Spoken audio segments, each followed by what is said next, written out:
এসেছে, ধরো। 7 জন সাহাবী নামাজের মাঝেই ধরতে গেছে, আর ওই কাফের তার ছুরি দিয়ে যাকেই সামনে পেয়েছে এমনি কারো মুখে, কারো পেটে, কারো বুকে, কারো পিঠে এমন জোরে জোরে আঘাত দিয়েছে। 7 জন সাহাবী নামাজরত অবস্থায় জায়গাতেই শহীদ হয়ে গেছে, জায়গাতেই শেষ। একটু পর ওমরে ফারুককে ধরে ডান দিকে নিয়ে আসছে, আর সাহাবীরা চিৎকার দিয়ে বলছে, আইনা তাবিব, তুমি মাস্টার্স কমপ্লিট করে ফেলো, তোমাকে আমি আব্বাই ফোন কিনে দেব। এটা আমার মুরব্বীরা ভালো বুঝবে না, আমি জানি মুরব্বীরা ভালো বুঝবে কথাটা। তো আমি ভাবছি যে তোমার কথা আমি শুনি, খালি টাকাটা হোক আমার। তো আব্বা আমাকে মাসিক খরচ দেয়, প্রত্যেক মাসে 500-1000 যা হয় দেয়। তা আমি টাকাগুলো বাঁচিয়ে বাঁচিয়ে বাঁচিয়ে বাঁচিয়ে কোনো মতে মেবি এটার দাম 6 থেকে 7,000 টাকা হবে এরকমই। খুব লোকন মানে লুকায় লুকায় কোনো মতে কিনে রেখে দিয়েছি, মোটামুটি 1 মাস চালিয়েছি। কে যেন বদমাইশ করে বাপের কানে দিয়ে দিয়েছে যে আসিফ কিন্তু মোবাইল কিনেছে। তা আমি বাসায় আসছি, আব্বা বলছে, আসিফ আব্বু এদিকে আসো। কি হয়েছে? তুমি নাকি মোবাইল কিনেছো? আরে না, কে বললো তোমাকে আমি মোবাইল কিনি? আব্বা আমি কিন্তু শুনছি, আমার বাপ কিন্তু খুলনার লোক, আমিও খুলনার লোক, আমার সবার জন্ম খুলনায়। বলছে, আব্বা তুমি কেনছো? আমি কিন্তু শুনছি। কোয়ানে দাও, আমার বাড়ি করে দাও। আব্বা আমি কিনি নাই, এই মিথ্যা কথা, তোমার কিটা কইছে? আমি কিনি নাই। আবার বলছে, আমি জানি কিনেছো, বের করো। আমি বলছি, আমি এই ফোন তোমাকে দিব না। বিশ্বাস করো না, আমার বয়স প্রায় 25+, প্রায় 30-এর কাছাকাছি। আমার আব্বা জীবনে আমাকে কোনোদিনও মারে নাই, কোনোদিনও একটা এমনেও করে নাই। এমনে করে না, এমনে করে নাই। আব্বা বলছে, আব্বা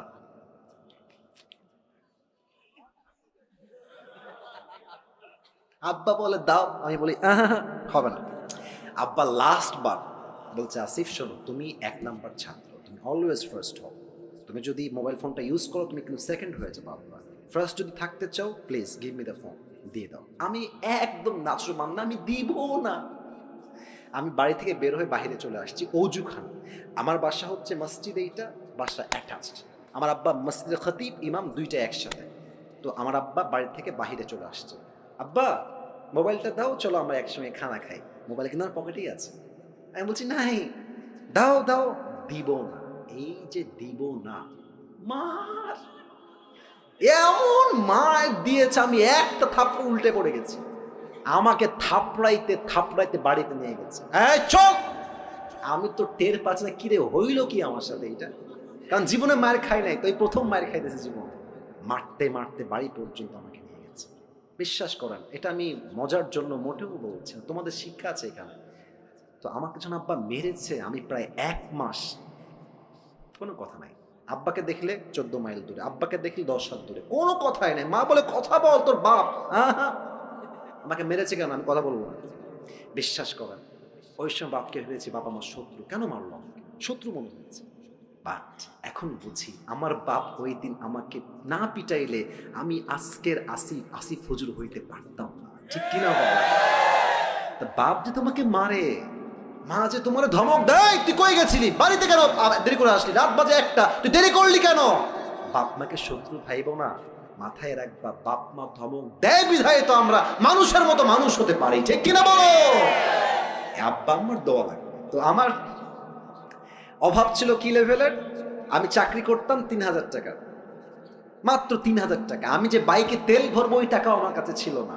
আমার আব্বার দোয়ার বদৌলতে আল্লাহ তাআলা আমাকে এত সামর্থ্য দিয়েছে, এতটা বরকত দিয়েছে, যে বরকত দ্বারা স্পষ্ট প্রমাণ, বাপ মার দোয়া যার সঙ্গে আছে তাকে কেউ রুখে দেওয়ার সাধ্য রাখে না, ঠিক কিনা বলে?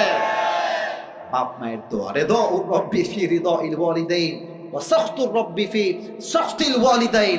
আব্বা আম্মা খুশি, আল্লাহ খুশি। আব্বা আম্মা নারাজ, আল্লাহও নারাজ। সুবহানাল্লাহ পড়বেন না আপনারা সবাই? আব্বা আম্মার দোয়া লাগবে। 4, দ্যাট ইজ মোস্ট ইম্পর্টেন্ট। 4 হচ্ছে নামাজ লাগবে। আপনারা সবাই মিজানুর রহমান আজহারের নাম শুনছেন না? আপনাদের যশোর তো চেনেন সবাই। আমাদের যশোরে কিন্তু আজহারি সাহেব এই জানুয়ারি 3 তারিখে হয়তো আসবে, 4 তারিখে। আপনাদের যারা ঝিনাইদহে আছেন আপনারা যাবেন ইনশাআল্লাহ। এবং আমার তো বিশ্বাস পুরো যশোরের মাটিটা একটা জনসমুদ্রে পরিণত হয়ে যাবে যুবক ভাইরা। তবে হ্যাঁ, আপনার ঝিনাইদহের মানুষ, কুষ্টিয়া, এদিকে আপনার চুয়াডাঙ্গা, এদিকে যশোর, এদিকে খুলনা। আমি যেহেতু খুলনার সন্তান, এটা আমার কেমন যেন ফিল হয়, যেহেতু আমি খুলনার ছেলে আর খুলনার মাঝেই ঝিনাইদহ পড়ে, যদি আমি খুলনার সন্তান হই, আমি তো ঝিনাইদহের সন্তান, যুবক ভাই। তো আজহারী সাহেব আসবেন। আজহারী সাহেবের নাম নিয়েছি, এটা কোনো শো অফ বা টাইম পাস করার জন্য নয়। একটা কথা প্রশ্ন করতে চাই, আজহারী সাহেব একজন নানা ছিলেন, তার নাম হচ্ছে গোলাম সরওয়ার সাইদি হুজুর। দেখছেন না আপনারা? কেউ কেউ দেখেছেন? দেখবেন যে ওনার চাপ দাড়ি আর চশমা, গোল, এত সুন্দর চেহারা। উনি একটা কথা প্রায় বলতেন, নামাজ নাই যার, ইমান নাই তার। নামাজ নাই যার, মুসলমান হিসেবে পরিচয় দেওয়ার কোন অধিকার তার নাই, যুবক ভাড়া, ঠিক কিনা বলো? বলেন তো, আমাদের ইসলামের দ্বিতীয় খলিফা নাম কি? ওমরে ফারুক। এবার বলেন সবাই, ইসলামের দ্বিতীয় খলিফার নাম কি? ওমরে ফারুক। ছোট্ট একটা হাদিস বলছি, কেউ ডান বাম হয়ে উঠে যাবেন না, আপনারা স্টিল বসে আছেন, এটাই প্রমাণ ঝিনাইদহের মানুষ আমরা কোরআনকে কলিজার থেকে ভালোবাসি, ঠিক কিনা বলে? ওমরের কাছে একজন যুবক আসছে, তার নাম হচ্ছে আবু লু আল মাজুসি। এসেই বলছে, ওমর, তোমার কাছে একটা অভিযোগ আছে, বিশাল লম্বা অভিযোগ আমার। ওমর ডাক দিয়ে বলছে, যুবক ভাই, তোমার কি অভিযোগ? তুমি আমাকে বলো, তোমার নাম কি? ডাক দিয়ে বলছে, আমার নাম হলো আবু লু আল মাজুসি, আমি একজন অগ্নি পূজারী, আগুনের পূজা করি। ওমর ডাক দিয়ে বলছে, ভাই, অভিযোগটা কি, তুমি আমাকে খুলে বলো। ডাক দিয়ে বলছে, ওমর, আমার যে মালিক আছে সে প্রত্যেক দিন আমার কাছে মোট 6 দিরহাম চার্জ করে, বাট আমি আবু লু আল মাজুসি, গরিব ঘরের সন্তান, আমার কাছে 6 দিরহাম দেওয়ার মতো কোনো শক্তি নাই, তুমি কমায় দিয়ে 2 দিরহাম করে দাও। ওমর বলছে, 2 দিরহাম করবো কেন? তুমি কি ব্যবসা করো?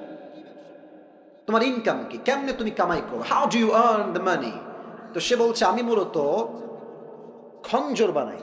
খঞ্জর মানে বাংলাতে বলে চাকু। বলেন সবাই, কি? চাকু। আবার ডান হাত দেখা, খঞ্জর কাকে বলে? এটাও চাকু, এটাও চাকু। আই রিপিট এগেন, আমি আবারও বলছি হাদিসটা প্র্যাকটিক্যালি বোঝাবার সাথে। এটাও চাকু, এটাও চাকু। মাকবাদাতু ফি ওয়াসাতি, হ্যান্ডেলটা হচ্ছে মাঝখানে, বোঝা যায়? ধরার জায়গা এটা মাঝে। এটাও চাকু, এটাও চাকু, দুই পাশেই চাকু। এবার সবাই আমার ডান দিকে তাকান, পেটের ডান দিকে। আরব বিশ্বের প্রত্যেকটা সর্দারের পেটের ডান দিকে লম্বা একটা খাপ থাকতো, সবাই খঞ্জরটা ওই ডান দিকেই রাখতো। বলছে, তাই তুমি খঞ্জর মেক করো, huge business, you are rich man, তোমার তো অনেক টাকা, তোমার তো 6 দিরহাম নয়, 10 দিরহাম চার্জ হওয়ার কথা। এই কথা শুনে বলছে, ও ওমর, আমি চাইলাম বিচার আর তুমি করলা আমার সাথে বেইনসাফি। ও আচ্ছা আচ্ছা, সবাই যেহেতু মুসলমান ঘরের সন্তান তাই তুমি সবার সঙ্গে নরম, আর আমি যেহেতু কাফেরের সন্তান তাই তুমি আমার বেলায় গরম। ওমর, তাই না? তোমার বিচার আমি একাই করব, একাই আমি এনাফ। ধমক দিয়ে বের হয়ে গেছে। বিশাল লম্বা রাত, শীতকাল, ওমরকে হত্যা করার জন্য বিশাল লম্বা একটা খঞ্জর সে বানিয়েছে, জাস্ট ওমরকে হত্যা করতে চায়। তো খঞ্জরটা বানিয়ে পেটের এখানে ডান দিকে রেখেছে। এবার বলেন তো, শীতকালে ঠান্ডা লাগলে আমরা কি যেন মুড়ি দেই? সবাই বলেন তো। চাদরটা আমি আবার পড়লাম, কারণ হাদিসটা প্র্যাকটিক্যালি বোঝাতে চাই, একদম বাস্তবিক প্রেক্ষাপট থেকে অভিনয় করে। দেখেন, পেটের ডান দিকে খঞ্জর, এবার সে 2টা চাদরের পাট এমনে ধরেছে, উপর থেকে নিয়ে চাদরটাকে এমনে দিয়েছে, মেয়েদের নিকাবের মতো, এই পর্যন্ত, ভুরু পর্যন্ত। আচ্ছা, আর এটাকে এমনে দিয়েছে, আর এই ডান দিক থেকে নিয়ে এটাকে পুরো ঢেকে দিয়েছে, জাস্ট চোখ দেখা যায়, and no one can see his face except his eyes, চোখ ছাড়া ফেস কেউ দেখতে পারবে না, পুরোটা ঢেকে আজান দিয়ে দিয়েছে। ওমর আসছে, সেও গেছে মুনাফিকের রূপে ছদ্মবেশে। ওমরে ফারুক এসেই বলছে, সফু সুফু ফাকুম, কাতার সোজা করো, কাঁধে কাঁধ মিলিয়ে দাঁড়াও। আল্লাহু আকবার, সুবহানাক আল্লাহুম্মা ওয়া বিহামদিকা ওয়া তাবারাকা ইসমুকা ওয়া তাআলা জাদ্দুকা ওয়া লা ইলাহা গায়রুক, আলহামদুলিল্লাহি রাব্বিল আলামিন, আর রহমানির রহিম, মালিকি ইয়াউমিদ্দিন। সূরা ফাতিহা পড়েছেন, কিরাত পড়েছেন, আল্লাহু আকবার। ওমরে ফারুক আল্লাহু আকবার দিয়ে রুকুতে গিয়েছেন। রুকুতে যাওয়ার পর যখন সামি আল্লাহু লিমান হামিদা বলবে, পেছন থেকে আবু লুলু আল মাজুসি তার চাদরটাকে এমনি ধরে উড়াই দিয়েছে, আর পেটের ডান দিক থেকে লম্বা একটা খঞ্জর বের করে দৌড় দিয়ে অমরের সামনে চলে আসছে। অমর যখন সামি আল্লাহু লিমান হামিদা দিয়ে উঠে গেছে, সঙ্গে সঙ্গে অমরের পেটের সোজা টার্গেট করে এমনি একটা আঘাত করেছে। অমরের পেটের ডান দিক থেকে একবার এমনে, আবার এমনে, আবার এমনে, এমন 3টা জোরে আঘাত করেছে। হাদিসে আসছে 3টা আঘাতের চোটে পুরো পেট কেটে সব নাড়ি ভুঁড়িগুলো বাহিরে বের হয়ে গেছে। ওমরে ফারুক নামাজের মাঝে চিৎকার দিয়ে বলছে, কতালানি আল কাল, কতালানি আল কাল, একটা কুকুর আমাকে হত্যা করেছে, কে আছে আমাকে বাঁচাও। অজ্ঞান হয়ে পড়ে গেছে।